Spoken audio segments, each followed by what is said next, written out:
कर्मों का फल जरूर मिलता है, आज नहीं तो कल मिलता है। और आप क्या सोचते हैं कि आपके कर्मों का फल नहीं मिलेगा? जो आपने एक एक आंसू जो बहाए हैं अपने कर्मों के लिए, अपने परिवार के लिए, अपने धन प्राप्ति के लिए, अपनी सफलता के लिए, उन आंसुओं का एक एक हिसाब हमारे परमात्मा के पास है। कोई नहीं देखता, परंतु हमारे भगवान जो हैं वो सदैव हम पर दृष्टि रखते हैं। उन्हीं की दृष्टि हमें एक दिन पतित से पावन बना देती है। और यही पावन बनाने की स्थिति, यही सुख की स्थिति आपके जीवन पर बनी हुई है। 21 जून का वो डेट होगा जिस दिन आपके चतुर्थ भाव पर गोचर कर रहे देवगुरु बृहस्पति का नक्षत्र परिवर्तन हो जाएगा भरणी नाम के नक्षत्र पे। ये भरणी जो नक्षत्र हैं, यह एक धारण क्षमता जो सबसे अधिक किसी नक्षत्र में पाई जाती है, यही तो वह है वो भरणी नक्षत्र। और इस नक्षत्र के जो अधिदेवता बनते हैं, जो अधिपति बनते हैं, वही है शुक्राचार्य जी महाराज, जो कि दैत्य गुरु हैं। इतना प्रभाव यही दैत्य गुरु के प्रभाव पर गुरुदेव अभी जो गोचर परिवर्तन के दौरान अपना नक्षत्र परिवर्तन करेंगे, इसका क्या प्रभाव होगा, इसी पर आज हम चर्चा करने जा रहे हैं। मकर राशि से ठीक चौथे भाव पर 21 अप्रैल सन 2023 का वो दिन था जब देवगुरु बृहस्पति यहाँ पर आए हुए थे। आकर के आपने देखा, आपने सुना, आपके जीवन पर अच्छा परिवर्तन लाएंगे, खुशियों की बरसात लाएंगे और न जाने क्या क्या। परंतु अभी तक आप ये मानिए कि जैसे ही इनका गोचर यहाँ पर हुआ था, ये केतु के नक्षत्र पे थे, अश्वनी नक्षत्र पे थे, जहाँ पर गुरु और केतु दोनों एक संग मिल जाते हैं तो एक चांडाल नाम का योग बना देते हैं। और यही योग हमारे सुखों पर बना हुआ है। अब जैसे ही 21 जून का डेट आएगा, 21 जून से लेकर के 26 नवंबर के मध्य यही गुरु शुक्राचार्य के नक्षत्र पर होंगे। मतलब ये समझिए, एक गुरु दूसरे गुरु के घर पर प्रवेश करने जा रहे हैं। एक है दानव गुरु और एक है देव गुरु। दो गुरुओं का समावेश एक संग एक भाव पर होगा। इसका प्रभाव आपके जीवन पर कहाँ पड़ेगा, इसी पर आप ध्यान से समझिएगा, एक एक पॉइंट को समझिएगा, एक एक बातों को समझिएगा, कितना ज़्यादा आपके लिए प्रभावी हो सकता है ये कार्यक्रम। गुरु जो है, ये आप इसे एक पेड़ मानिए। पहले तो आपको ज्योतिष का सिद्धांत जो है वो एकदम छोटे रूप में बता देते हैं कि नक्षत्र ज्योतिष का एक सिद्धांत होता है कि कोई ग्रह अपने नक्षत्रों के अधीन रिजल्ट देता है, फल देता है।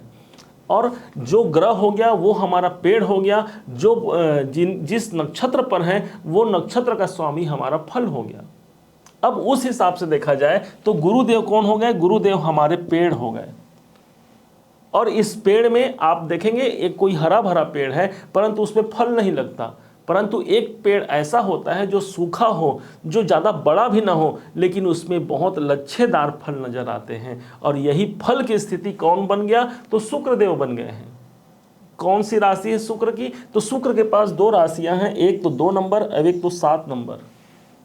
2 नंबर कहाँ पर है आपके जन्म इसमें जन्म गोचर में? तो 2 नंबर आप देखेंगे, ये रहा 2 नंबर और ये रहा 7 नंबर। कितना अच्छा हो गया भाई। आप समझिए, एक तो केंद्र, ये चारों केंद्र हैं, एक तो केंद्र में आ गया और दूसरा ये तीनों त्रिकोण हैं, एक त्रिकोण में आ गया।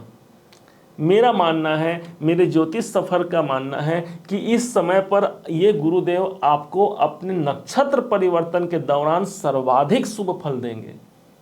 एक तो ये केंद्र के मालिक हो गए हैं शुक्राचार्य जी और दूसरे आपके त्रिकोण पंचम के मालिक हो गए हैं। क्या फल देंगे अब ध्यान से समझिएगा। एक तो हो गया पंचम भाव। पंचम भाव आपकी जागृति अवस्था में आ गई।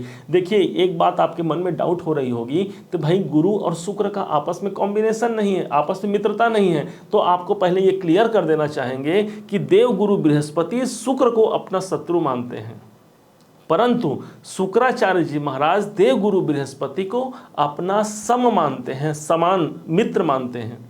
तो इस प्रकार से जब गुरुदेव, घर किसका होगा? घर शुक्र का होगा और गुरुदेव प्रवेश करेंगे। गुरुदेव आप सब अपने ये मान रहे हैं कि मैं अपने शत्रु के घर जा रहा हूँ, परंतु शुक्राचार्य जी उन्हें सम मान रहे हैं। और दो गुरुओं का मिलन, आप ध्यान रखेंगे, आप में और हम में झगड़ा हो सकता है, परंतु दो महान गुरु जो होते हैं, दैत्य गुरु और देव गुरु, इनमें आपस में झगड़ा नहीं होता।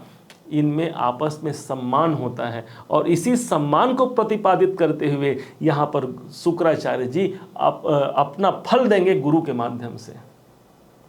क्या फल होगा? पंचम भाव का फल होगा। पंचम भाव आपकी जो भी बुद्धिमत्ता है, आपकी जो ब्रेन है, आपकी जो दिमाग है, उसमें एक अच्छा खासा एक फल, शुभ फल प्रदान करेंगे।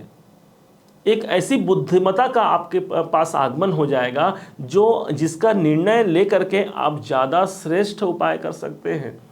हमारे कार्य कितने भी अच्छे हो जाएं भाई, लेकिन यदि हमारी बुद्धि यदि कमज़ोर है, हम उसमें अपना सभी प्रकार से हमारे निर्णय यदि गलत निकल जाए तो हमारा कार्य भी निष्फल हो जाता है। आपको अच्छी तरह इस बात की जानकारी है। अब यहाँ पर आपकी बुद्धिमत्ता बढ़ जाएगी, आपके निर्णय क्षमता बढ़ जाएगी। किसी प्रकार से यदि संतान संबंधी कोई चिंताएं बनी हुई हैं तो उन संतान संबंधी चिंताओं से मुक्ति, संतान के कैसे ग्रोथ हो जाए, संतान को कैसे अच्छे रिजल्ट प्राप्त हो, इस पर आप काम करना प्रारंभ करेंगे और इस पर देखेंगे संतान में सफलता भी दिखेगी। यही वो भाव है जो हमारा स्वयं का एजुकेशन है, हमारी शिक्षा कैसी है।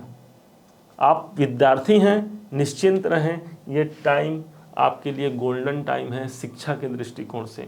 यदि आप विद्यार्थी नहीं हैं तो भी आप ये समझिए कि भाई शिक्षा विहीन तो संसार में कोई व्यक्ति आगे बढ़ ही नहीं सकता। हम ज्योतिषी हैं, हम जान रहे हैं ग्रह गोचरों की यह स्थिति है, फिर भी हम दिन रात पढ़ाई करते हैं, ग्रहों के कैलकुलेशन में लगे रहते हैं। ये हमारी शिक्षा है, और शिक्षा जितना बढ़ाया जाए, खोदनते पानी रटनते विद्या, जितना बढ़ाएंगे उतना ही ये बढ़ेगा। इसी प्रकार से आप बिजनेस में हैं, नौकरी में हैं, प्रोफेशन के वर्क में हैं, आप उसमें अपनी ज्ञान को बढ़ाइए। आप देखेंगे इस टाइम पर कोई एक ऐसा ज्ञान भी आपको प्राप्त होगा जो आप बहुत दिनों से चाह रहे थे, मुझे इसका नॉलेज लेना है, और वो नॉलेज आपको प्राप्त नहीं हो रहा है। ये समय है आपको प्राप्ति दिलाने का। कोई एक अद्भुत ज्ञान, यही वो स्थान है जो आपके प्रारब्ध का ज्ञान भी आपको देता है, जो आपने पूर्व जन्म में जो आपके पास ज्ञान संचित रहा होगा, जो आपके स्मरण में नहीं आया होगा, उसे भी स्मरण दिलाने आएंगे। किसके प्रकार से? हनुमान जी के जैसे आप समझेंगे। जब समुद्र मंथन का समय था, हनुमान जी महाराज समुद्र पार करने के लिए उनके पास वो बुद्धि नहीं आ रही थी कि मेरे में इतनी शक्ति है कि मैं समुद्र को लांघ सकता हूँ, उड़ करके लांघ सकता हूँ। तभी सभी वानरों ने मिल करके उन्हें याद दिलाया, कुछ याद करो अपना पवन सुत वो बालपन। और हनुमान जी को अपनी वो बाल्य अवस्था की बात याद आ गई, और एक पल में उस समुद्र को लांघ गए। और आपके जीवन में कितनी भी बड़ी समुद्र के समान आपकी तकलीफ हो, आपके दुख हो, उसको भी आप लांघ पाएंगे। देवगुरु बृहस्पति ने आपको वो सामर्थ्य देने के लिए यहाँ पर गोचर परिवर्तन करना है। आपको ये समझना है, यही स्थान वही स्थान है जो आपके निवेशों का स्थान भी है। इसलिए इस टाइम पर निवेश संबंधी यदि आप कोई शेयर मार्केट में या किसी भी प्रकार से आप निवेश करना चाहते हैं, उसके लिए भी अच्छा समय है। परंतु कोई बड़ा अमाउंट, कोई बड़ा पैसा लगाने से पहले आप अपने जन्म कुंडली का विश्लेषण किसी जानकार ज्योतिषी से जरूर करवा लें। उसके पश्चात ही आप पैसे इन्वेस्ट करें तो आपके लिए अच्छा होगा। अब ये हो गई एक राशि की, 2 नंबर की राशि। अब हम लोग बात करते हैं इनकी अगली राशि, जो शुक्र की अगली राशि है, जिन पर गुरु का प्रभाव है। तो अगला फल कहाँ मिलेगा? अगला फल मिलेगा हमको दशम भाव का। कितना अच्छा हो गया भाई! दशम भाव ही तो वो स्थान है जो आपके कैरियर का भाव है। आपके कैरियर भाव पर गुरु की दृष्टि तो वैसे भी 7वीं दृष्टि गुरु की पड़ रही है। गुरु की 7वीं दृष्टि है, गंगा जल के समान पवित्र हो जाता है वो भाव जहां पर गुरु की दृष्टि पड़ती है। तो गुरु जब आपके कैरियर भाव को देख रहे हैं तो आपके गंगा जल समान पवित्र कौन हो गया? आपका कर्म क्षेत्र हो गया, और इसलिए यहाँ पर आपके कैरियर में बढ़ोतरी। दूसरा, यहीं पर 7 नंबर की राशि पड़ी हुई है, इसलिए शुक्र की राशि भी यही है, इसलिए दोहरा असर आपको आपके कर्म क्षेत्र में देखने को मिलेगा। कितना अच्छा कॉम्बिनेशन हो गया!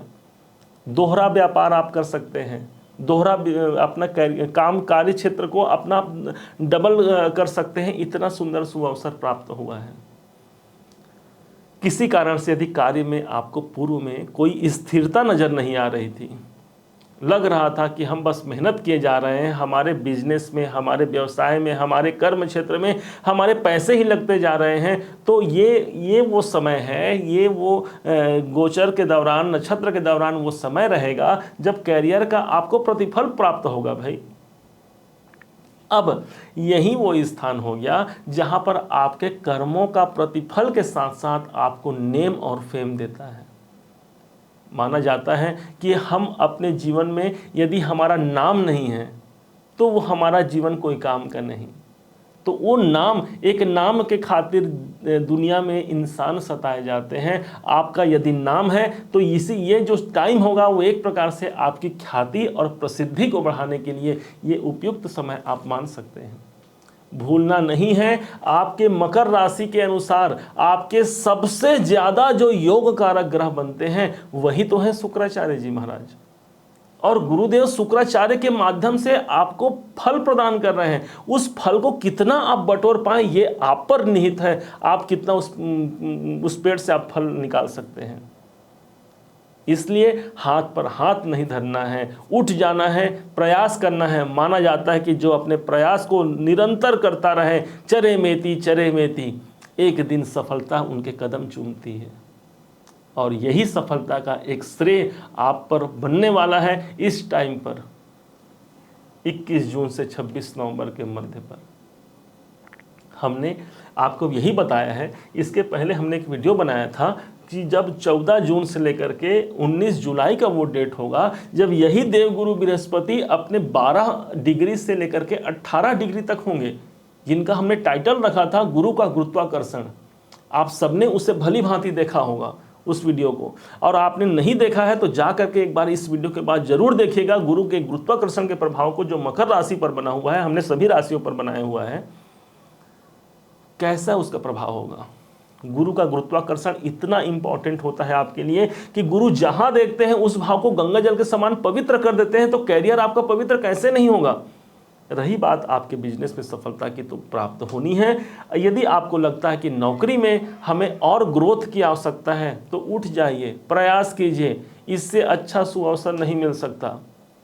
जन्म पत्रिका 1 और गोचर पत्रिका 1, ये दोनों का कॉम्बिनेशन जब मिल जाता है तो हम फर्श से अर्श तक पहुंच सकते हैं। जमीन से आसमान तक की जो ऊंचाई होती है यही तो है। और मूक होई वाचाल पंगु चढ़ई गिरिबर गहना, जिन पर भगवान की कृपा हो जाती है, जिन पर हमारे गुरुदेव की कृपा हो जाती है, वो व्यक्ति अपने जीवन में उस श्रेष्ठ से श्रेष्ठतम को प्राप्त कर सकता है। उम्मीद है आप सबने इसे भली भांति समझा होगा, भली भांति जाना होगा। यदि आपने इसे भली भांति जाना है, समझा है, और हमारे समझाने का प्रयास यदि आपको सार्थक लगा है, तो अपना प्यार भरा लाइक और कमेंट करना मत भूलिएगा। आपके लाइक और कमेंट ही तो हैं जो हमें बहुत बहुत मोटिवेशन देते हैं भविष्य में और अच्छे अच्छे कार्य करने के लिए। अभी तक यदि चैनल को आपने सब्सक्राइब नहीं किया है तो सब्सक्राइब कीजिएगा। पुनः एक बार फिर आप सभी का दिवस मंगलमय हो, इन्हीं शुभकामनाओं के साथ। जय श्री राम।